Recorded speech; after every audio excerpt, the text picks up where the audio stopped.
sini kami dari kelompok studi Farmas, kami ingin mempresentasikan pertumbuhan dan perkembangan serta metamorfosis pada hewan. Sebelumnya di sini kita pengen tahu yang kita. 1, 2, 3.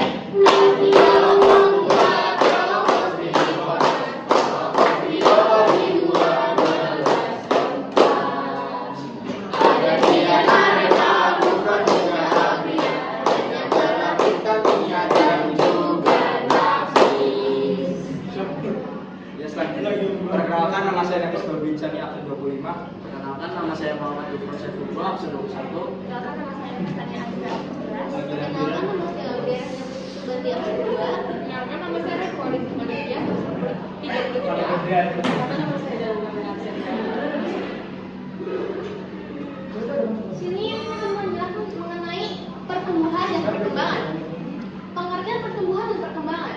Pertumbuhan adalah proses bertambahnya ukuran, volume, dan massa tubuh hewan yang bersifat kuantitatif dan irreversibel atau tidak bisa kembali lagi seperti ke semulanya. Contohnya bertambahnya panjang tulang. Lalu yang kedua adalah perkembangan, yaitu proses perubahan menuju kedewasaan yang melibatkan perubahan struktur dan fungsi tubuh bersifat kuantitatif. Contohnya perubahan dari larva menjadi hewan bersifat dewasa. Lalu ciri-ciri pertumbuhan dan perkembangan. Pertumbuhan terukur, misalnya tinggi badan ataupun berat badan. Lalu dipengaruhi oleh pembelahan sel, baik mitosis maupun meiosis. Dan yang terakhir tidak dapat dibalik atau irreversibel. Lalu yang kedua adalah perkembangan. Tidak terukur, melibatkan perubahan fungsi dan dipengaruhi oleh hormon, faktor genetik, dan lingkungan. Mempengaruhi pada kematangan atau kedewasaan. Terus ada tahap embrio. Yang pertama ada morulasi. Definisi morulasi adalah tahap awal pembelahan zigot yang menghasilkan kumpulan sel berbentuk bola padat yang disebut morula. Prosesnya setelah difertilisasi, zigot mengalami pembelahan mitosis secara cepat. Sel-sel hasil pembelahan disebut blastomer dan kumpulan sel tersebut membentuk. Ciri-cirinya ada tidak ada pertumbuhan ukuran, ada peningkatan jumlah sel. Struktur masih padat tanpa rongga di dalamnya.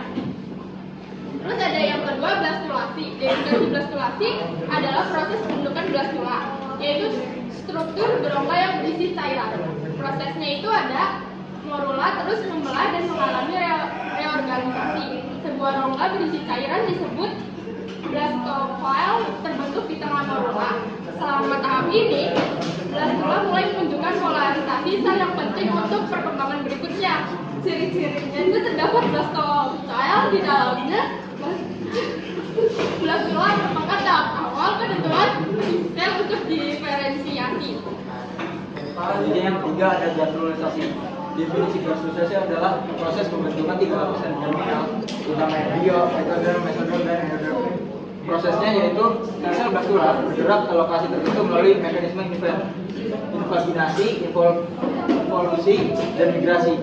Terbentuk struktur baru yang disebut blastula. Lapisan yang terbentuk, yang pertama ada ektoderm atau akan menjadi kulit, sistem saraf, dan organ sensori. Yang kedua ada mesoderm, akan menjadi otot, tulang, sistem sirkulasi, dan organ reproduksi. Yang ketiga ada endoderm, akan menjadi sistem pencernaan, pernapasan, dan organ dalam seperti hati. Ciri-cirinya adalah perubahan struktur menjadi lebih kompleks, 3 lapisan germinal mulai membentuk dasar organ tubuh. Yang keempat ada organogenesis. Definisi organogenesis adalah tahap pembentukan organ-organ tubuh dari lapisan germinal yang terbentuk secara gastralisasi.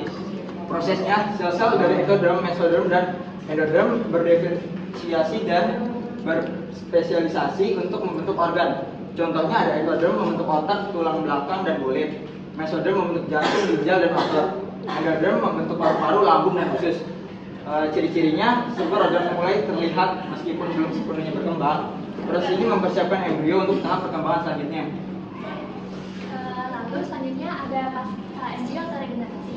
Regenerasi adalah kemampuan organisme untuk memperbaiki atau menumbuhkan kembali bagian tubuh yang hilang atau rusak. Prosesnya, sel-sel tubuh mengalami diferensiasi ulang untuk membentuk jaringan atau sel baru. Proses ini dipengaruhi oleh aktivitas sel-sel stem atau hormon tertentu. Lalu ada planaria, yaitu dapat meregenerasi tubuh penuh dari bagian isi tubuhnya. Ada Echinodermata mata atau bintang laut yang mampu menemukan lengan yang hilang. saja regenerasi terbatas seperti tumbuhan lupa kulit atau pertumbuh ujung buku. Yang dimana dia itu mempertahankan kelangsungan hidup organisme setelah mengalami kerusakan tubuh. Lalu ada fase video atau metagenesis. Metagenesis adalah giliran atau generasi antara fase seksual, generasi gametofit, dan aseksual, generasi sporofit dalam siklus hidup suatu organisme. Proses generasi sporofit menghasilkan spora secara aseksual melalui meiosis.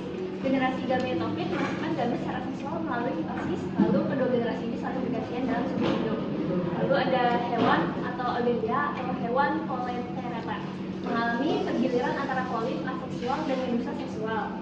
Tumbuhan. Pada tumbuhan lumpur dan paku, fase gametofit lebih dominan pada lumut, sedangkan fase sporofit lebih dominan pada tumbuhan paku, yang mengembangkan kelebihan reproduksi aseksual cepat dan efisien dengan reproduksi seksual variasi genetik. Yang selanjutnya ada metamorfosis. Metamorfosis adalah proses perubahan bentuk tubuh yang dialami oleh beberapa jenis hewan selama siklus hidupnya, mulai dari embrio maupun hingga dewasa. Jenis-jenis metamorfosis yang pertama ada metamorfosis sempurna, metamorfosis tidak sempurna, dan tanpa metamorfosis. Yang pertama adalah metamorfosis sempurna atau halo metabola, terdiri dari tahap yang seperti telur, larva, pupa, hingga dewasa. Contohnya ada kupu yang menggunakan balak. Ciri utamanya itu larva berbeda dari bentuk dan masih dari imago atau dewasa. Yang kedua ada metamorfosis tidak sempurna atau hemimetabola, terdiri dari 3 tahap: telur, nimfa, dan dewasa. Contohnya itu ada belalang, jamur, kecoa. Ciri utamanya ini nimfa menyerupai bentuk dewasa tapi belum sempurna. Contohnya ini hewan tersebut belum memiliki sayap. Yang ketiga ada tanpa metamorfosis atau hemimetabola. Tidak ada perubahan bentuk tubuh signifikan dari muda hingga dewasa. Contohnya ini hewan. Proses metamorfosis pada hewan. Yang keempat, proses metamorfosis pada kupu-kupu.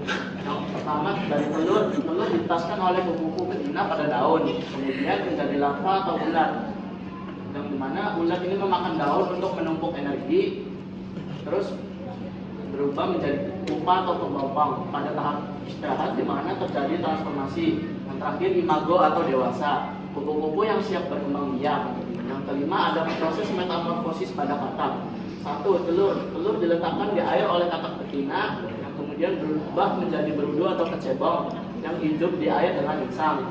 Terus habis berudu berubah menjadi katak muda, di mana insang berubah menjadi paru-paru, ekor mulai menghilang. Yang terakhir berubah menjadi katak dewasa, hidup di darat dan dapat bernafas dengan paru-paru, menyerap air dan nutrisi. Perbedaan metamorfosis sempurna dan tidak sempurna itu dalam aspek pertama tahap perkembangan. Untuk metamorfosis sempurna ada 4 tahap, yaitu telur, larva, pupa, dan dewasa. Untuk metamorfosis tidak sempurna itu ada 3 tahap. Yang pertama ada telur, nimfa, dan dewasa. Untuk aspek keduanya bentuk awal. Bentuk awal pada metamorfosis sempurna ini sangat berbeda dengan bentuk dewasa. Sedangkan pada metamorfosis tidak sempurna itu mirip dengan bentuk dewasa.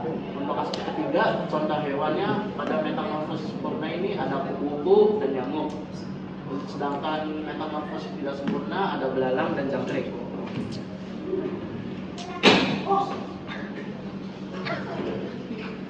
Cukup sekian dari kelompok kami, kurang lebih mohon maaf. Assalamualaikum